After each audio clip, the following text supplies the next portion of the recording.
Hey Waffle Gang, I do hope you are well.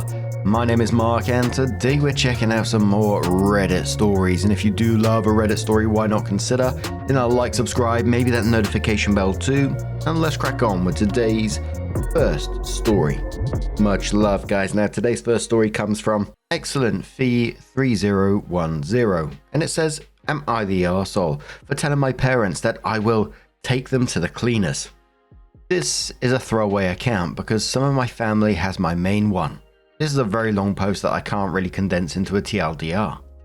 The people I will mention in this are my mum, Jen, 50, my stepdad, Brian, 56, my brother, Tom, 23, and my sister, Ruth, 26. For background, Jen and Brian have been together since I was 11. Well, I say that, but 11 is the age I became aware of their relationship, as she asked if she would be okay with him moving into the family home.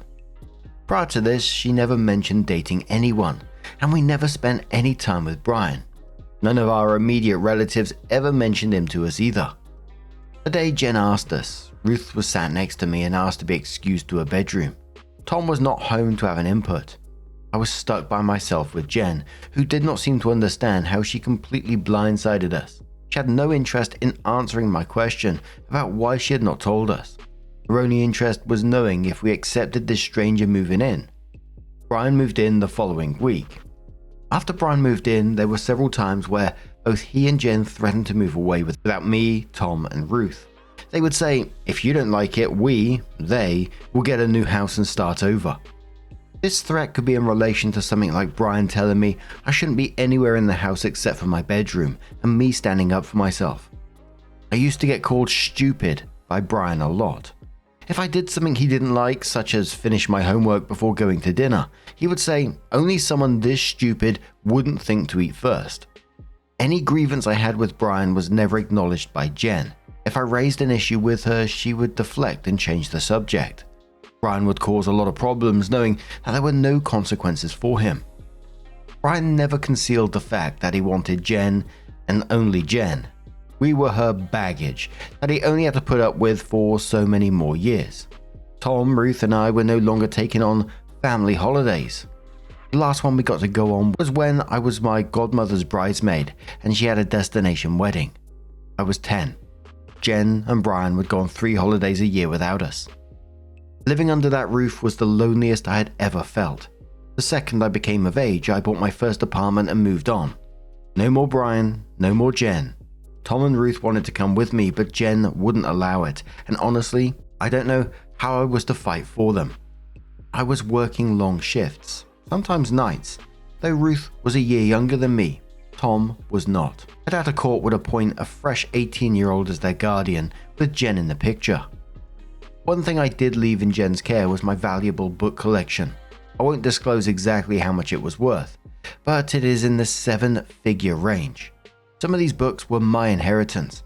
I was always told that they are to be looked after, never to be played with, and has to be stored correctly. I couldn't do that in my apartment, so Jen continued to keep them for me. I had no reason to distrust her with them. Earlier today I called Tom as I was traveling home from seeing a friend. Tom mentioned that he had gone to Jen's house to collect some things. Because he was there, I asked Tom to find out if Jen had managed to get the remainder of my books authenticated. She and I had spoken about doing so a few weeks prior. Tom asked Brian about my books, and then Brian laughed and said, "What books?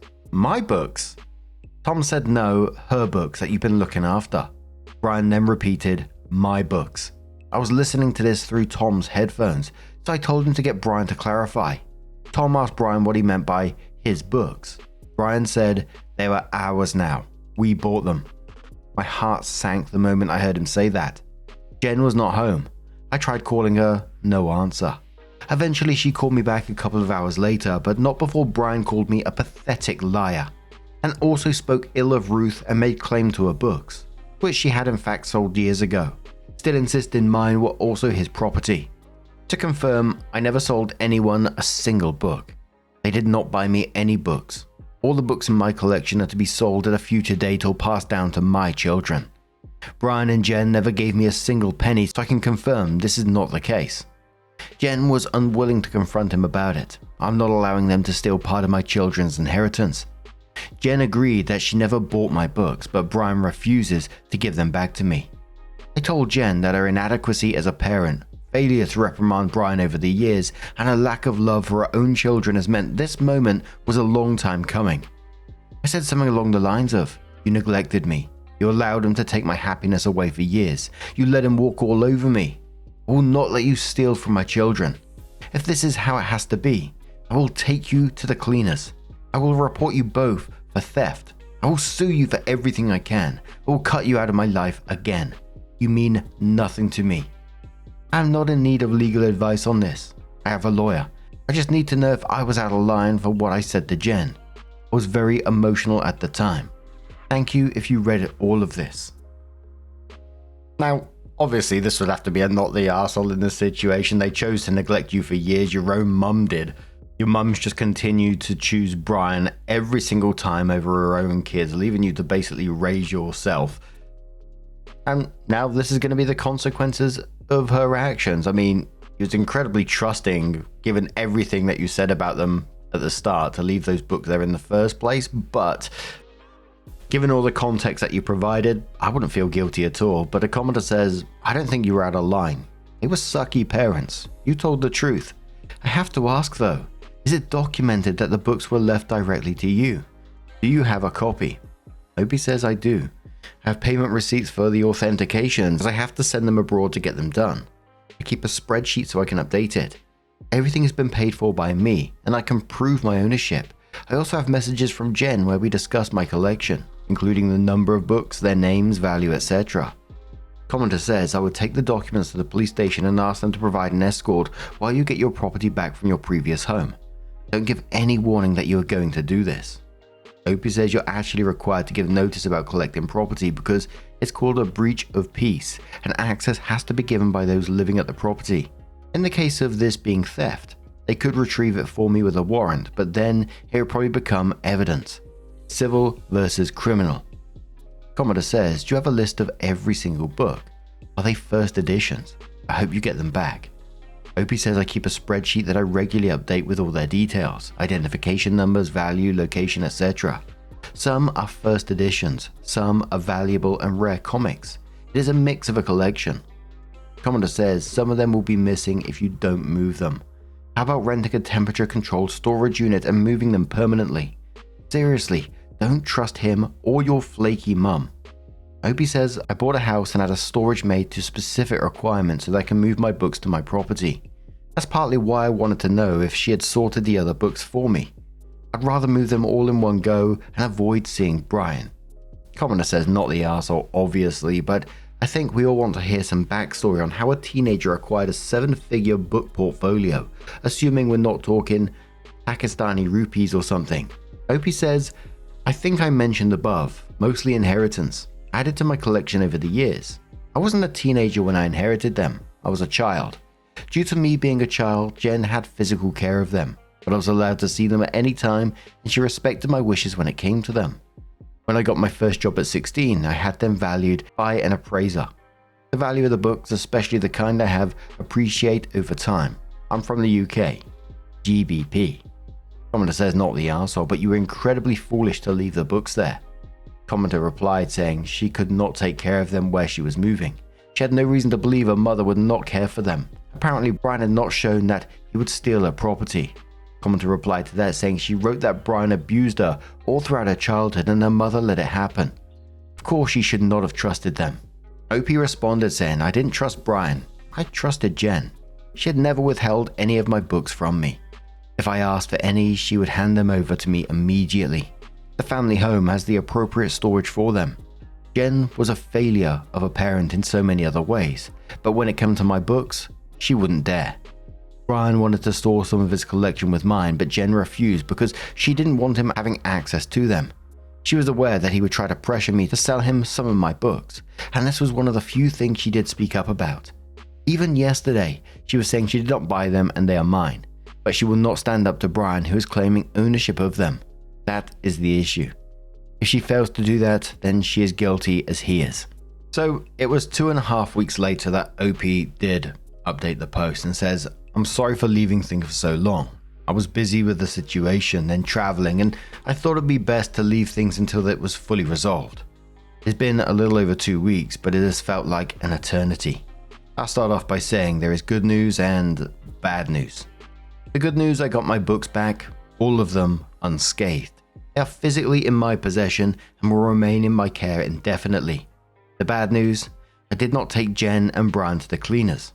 Ultimately, my goal was to get my books back, no matter the route I had to take to do so. I'm sure you'll mostly agree that it was a good outcome either way, even if I'm not suing my parents. I keep the rest of this as brief as possible. After speaking with Tom, I had already contacted my lawyer to set things in motion. They had advised that they would contact Jen and Brian as a matter of urgency. Not long after speaking with me, Jen had contacted Ruth to try and convince her to get me to speak with her.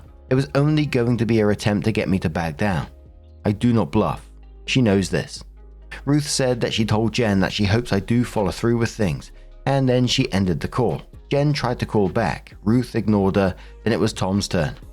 Jen tried to get Tom to talk to me and Ruth. Jen was still in agreement that my books were mine, but Brian still was not having any of it, and Jen was not putting him in his place. Tom said he agreed with what I was doing. I was told that Brian was shouting obscenities about me in the background, things like ungrateful bitch. You get the picture. Tom told me they deserve it and so much more. My lawyer had contacted them on my behalf 2 days later. All contact with me was to go through the firm from then on. This is what Jen told me after they were contacted as I was packing up. It was a one-sided discussion. She told Brian that he needed to stop trying to claim my books. If he was intent on keeping them, he needed to make me an offer of their current value plus 30%, but if I said no, it means no. How honorable of her. Brian was still adamant he didn't need to offer me anything because the books already belonged to them and I wouldn't be getting anything. He also did not seem to think that I would win a legal battle against them, despite Jen confirming I had everything that meant they were guaranteed to lose. A couple more days later, my lawyer said that Jen reached out to them on her own and said that she wanted me to retrieve all my books. I'd already made them aware that Brian was an issue because of his presence at the family home, but she assured them that he'd be gone for the whole day, out of our city. Some days ago, I arranged for suitable transportation for the books to my house. A few days ago, I went to collect the books. When I got to the family home, Brian's car was not in the garage or front patio, which they always are whenever he is home, so I proceeded into the house. I know he would have tried to provoke me, even though I'm not a violent person, because he wants to have a way to make me squirm. I walked right past Jen and went to where the books were. Brian has never been granted access by Jen, so they were perfectly secure, and I loaded them all into the van. It took a while. Brian won't notice they're gone because he has never been able to get into that room, and Jen probably won't say anything. Even if she does, neither of them know my address. Jen was talking to me throughout, trying to get me to sit with her to speak like adults. She was saying cliche things like she regrets how she treated me and blah blah blah. If she had said all this years ago, maybe I would have listened. But even now I had to retrieve my own possessions in secret because she couldn't stand up for me as she should have. Words are empty. I did not say a word the entire time. My lawyer said everything that needed to be said, including that as long as Jen and Brian do not try to falsely make claim to my books, the matter was resolved once they returned to my custody. Once I finished loading everything, I returned my keys to the family home. Jen tried to convince me to keep them, but I have no intent of returning there. The truth is that place stopped being the family home the day Brian moved in. I have zero happy memories of it. My old room makes me sad to think about because it's a constant reminder that it was the only place I was permitted to be. Even writing this hurts. I needed my parent to look out for me. She failed in all other aspects apart from these books. I wish Jen had loved me like a parent should. But yes, I have my books back. That's a good outcome. Thank you for the earlier support on the previous post. That is all from me. Commenter said to OP, that's a good update, OP. Your family is your siblings. I kinda feel bad for Jen because she will soon find out that she's alone in the world, the moment she realizes what kind of scum Brian is, but just a wee little bit bad. OP says she and Brian have their own child now. They got their wish and I hope it was worth it. Commenter says, not the arsehole. Glad you got your books. I imagine Brian has browbeat your mother to add him to the deed and leaving him everything if she passes. I hope she realizes that if she becomes ill and needs care, he won't do it, and I hope you won't either. I hope he says even if she does, she was never really my parent. They have their own child now. Brian made it clear that we would not get anything from him once he dies. Not that we expected or wanted anything. He would say, my children will get everything I have. You are not my children. Your mother will probably leave you something, but she will need to provide for our children first.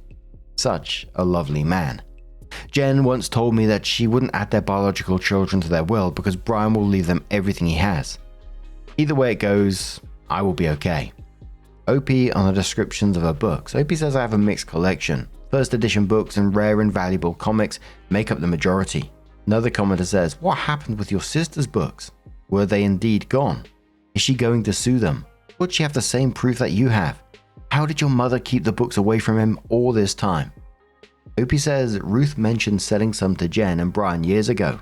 Maybe 10 now. She didn't want to sell them, but she needed the money to move out. The only way Brian was going to allow Jen to give it to her was in exchange for some books. If I had known at the time, I would have given her the money myself. I found out years later. There are boxes of books that belong to Ruth still in the room. She said she will keep them there for now. I will help her move them when the time comes. The ones Jen and Brian bought were removed long ago to his own storage. It is a little difficult to explain how the room is, but the door is a heavyweight security door. It has a smart lock, and Brian never got access to it. Imagine a more regular looking safe room. I think that is the easiest way to explain it. Entering the room triggers the security system, like going home and having to put the alarm code in. Jen never needed to use this room once we got older, so Ruth and I were permitted to change the code. This ensures that Brian could never enter without us knowing, even if Jen betrayed us by giving him the code to the door, which she never has. Jen upgraded the security after Brian moved in. It is, in essence, a multi-purpose panic room. I'm sorry, I don't know how to explain it any better. I hope it is clear. Commenter says, I'm glad you got your books back. And have you ever thought of going to either therapy or some form of counseling? Just someone to talk to about your parents' neglect. Opie says Jen put me in therapy when I was a teenager. I still do sessions now. Seeing her face as I left made me feel empty. She looked sad, but I felt mostly nothing. Now I feel something. I will request some sessions with my therapist. Closure is best. Thank you. And that was OP's last post on that account before it was eventually just deleted. And I was genuinely relieved that OP got their books back, but this at the ending felt quite sad to me, that empty feeling that OP had when she saw Jen's sad face, her mum's sad face. I mean, it's the consequences of the actions, right? I mean, what happens when someone spends years teaching you not to care about them anymore? And I don't blame OP one bit from just being completely done with them in that situation. I mean, if you really think about that, she's allowed Brian to do this for years. There was part of me thinking is, you know, no excuses for the way that OP was treated, of course. I don't blame OP for what they done one little tiny bit. But what the mum had potentially gone through with Brian, he sounds like an absolute awful person. But at the same time, Jen was quite happy to not give him the code to this room, not allow him into that room, but would still bow down to everything else around that at the same time. I found that a really strange dynamic. She would kind of like set boundaries around these books, but with Brian, but when it came to like her own kids, just wouldn't do it. Again, no excuses for the behavior, of course. But it did have me thinking, but what about you guys? What do you guys make of this situation?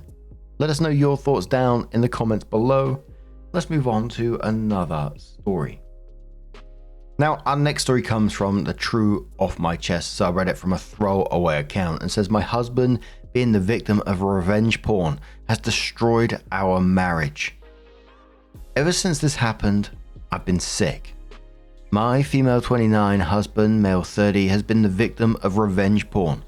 Images of him were sent to our family and friends, and even some of my husband's colleagues. At first, my husband told me they were old images from before we met, but some of them were taken in our flat, the flat we moved into together. Afterwards, he admitted the images are recent. He met a woman on an online dating app, and he said that after they exchanged photos, she began extorting him. He's been paying her from our savings account behind my back. He paid her $5,500 £500. Once he had no more to give, she went through with her threat and released the photos. It has been devastating going through the fallout from this. Not just that my husband was on a dating app, but that he gave her everything that we had saved and now we have nothing. The police say whoever extorted him isn't even in this country. He swears he never met anyone in person or cheated on me. We've been married for 2 years and together for 4. We were saving for a down payment. Now we have nothing. Nearly everyone we know knows my husband was on a dating app exchanging photos with another woman. This has destroyed me. I'm so ashamed. My confession is that I can't stay after this. I just had to tell someone. First commenter said to OP, it's his shame, not yours. Remember that. Another commenter says, agreed. Married or not, faithful or not, she shouldn't be doing anything but packing. He didn't cheat. He just sent explicit photos to somebody random on the internet. That's cheating in my opinion. Katana Cowgirl says, plus, giving away all your savings instead of fessing up. Like you throw all of our money away and the photos were released anyways. Ugh, I'm sorry you're being caught up in this. He is shown to be deceptive and dumb. Leave him. If we're polling, here's one for leave him and never look back. Jules said, get out of there. You didn't have kids? Run. There is still time to heal and move on. Another one says he absolutely cheated. He wouldn't have been on dating apps in the first place if he weren't. And the first commenter on this one had it absolutely spot on. There is no shame for OP. I know regardless of what anyone says, OP's still going to feel it because their feelings are their feelings and that's what they're going through in that moment, which is absolutely valid. But in the end, there is no shame for them. It was her husband that's done this. Her husband made those choices. Her husband decided instead of, confessing to what he did, he decided to give away their savings at the same time. The bloody Burke.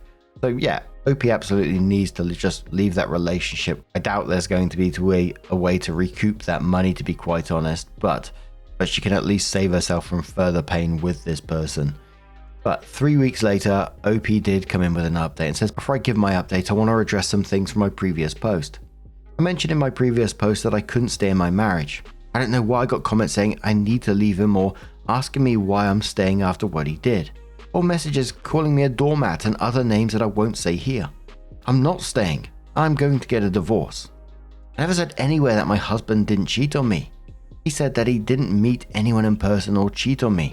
I don't believe him, and regardless of if he met anyone or not, I considered being on the dating apps to be cheating.